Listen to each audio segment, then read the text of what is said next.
Okay, Chapter 1. WTF, find out more. Rate and review, please. I want some reviews. Please be nice, but if you're not, then please review still. Who is Voldemort's dad? Tales of Vernon Dursly and some magic. Again, I was having some troubles when writing my Death Note fanfic, so I wrote this instead. It is really good, I hope. If not, why are you reading it? Lol.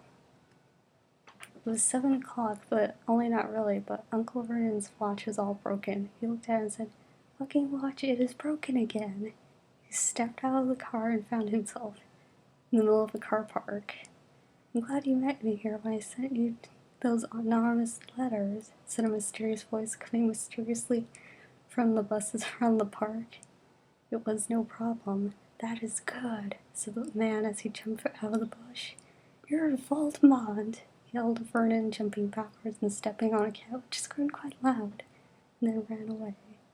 "I'm not just Voldemort. I am your son. How can this be?" he shouted.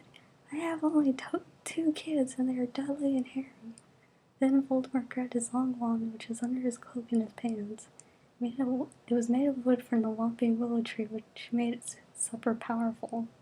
He pulled his wand and pointed it at Vernon, and a long shoddy of white magic strings flew out of the end and landed on some stuff. "I can do magic, and so can Harry. Do you think it was a reason?" "I did not think of that," Vernon confetti as he wiped out the sticky magics that were on everything. "But you're the most powerful wizard of them all. Like even more powered than Dumbledore and that dude with the turban thing put together." Vernon looked into his feelings and found they were all true, even the ones that just a few short days ago would have seemed crazy to a tall, handsome, mustached man like himself.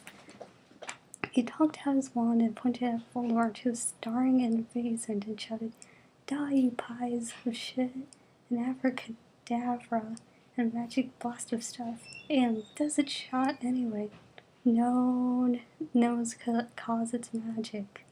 Smiley face. Came and hit Voldemort in the face and exploded in a pile of ash, screeching, "I'll get you yet, Uncle Vernon." Vernon looked down in shock at his wand, and magic dripping from the end told a million stories like nothing ever could.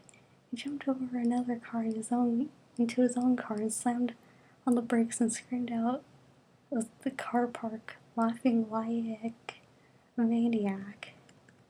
Meanwhile, in Hogwarts, Dumbledore looked at the letter he was writing on his magic typewriter.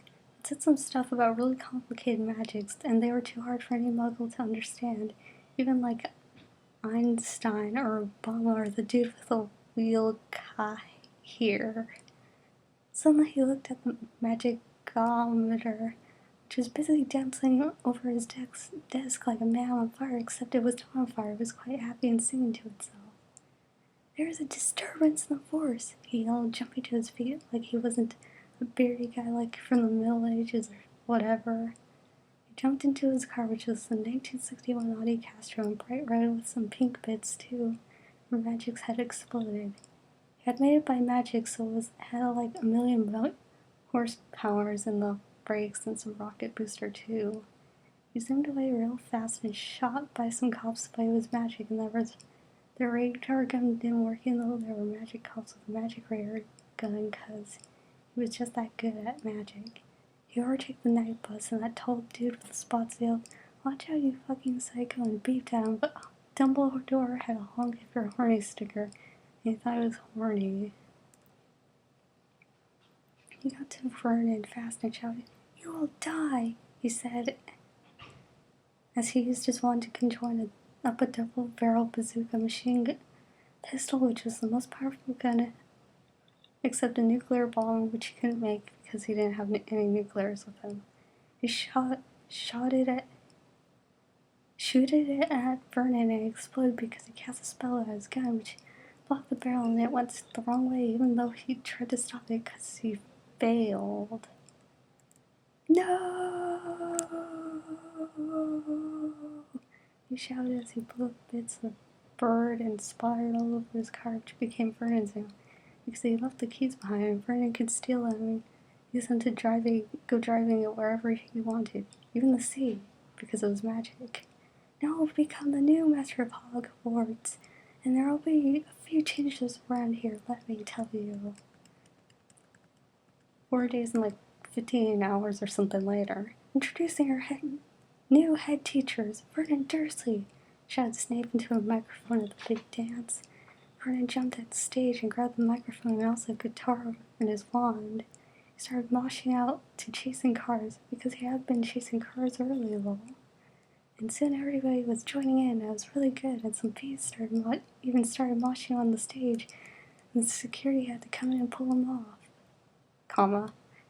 Harry was delighted and that his dad had finally accepted him for what he was, a magical dude, and moshed even harder than anyone else, even though his glass fell off and smashed, and someone jumped on them, and then a bird came and stole them away. Ginny walked over and started snogging, and it's pretty sure macking or Frenching him real hard like she had never snogged before, which she hadn't, because she was a virgin, or at least almost one. Because one time she touched Ron, but they were cousins, so it didn't really count. Later they went out to make a point and did some sex in Vernon's old car.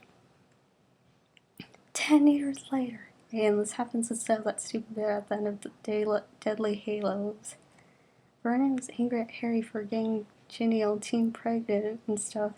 Then he looked at the cute baby in his hand, and his heart melted and came out of his mouth in the form of a smile and also drool. This is a happy day for everyone in the Dudley family, and the Weasley family, and the Potter family, he yelled at everybody at the party. Can you sing for old time's sake? Yelled Arthur, who was keeping it real on the dance floor. So Vernon got on stage and sang that song that made the baby and everyone happy except Ron, who was a little bit jealous but also happy. If I lay here, would you lie with me? And just forget the world, he sang. Outside the gig, we're back and joined forces and stronger than ever, said Voldemort and Dumbledore at the same time. Oh no, what will happen next? Probably nothing, because this is one off. Lol. He lied.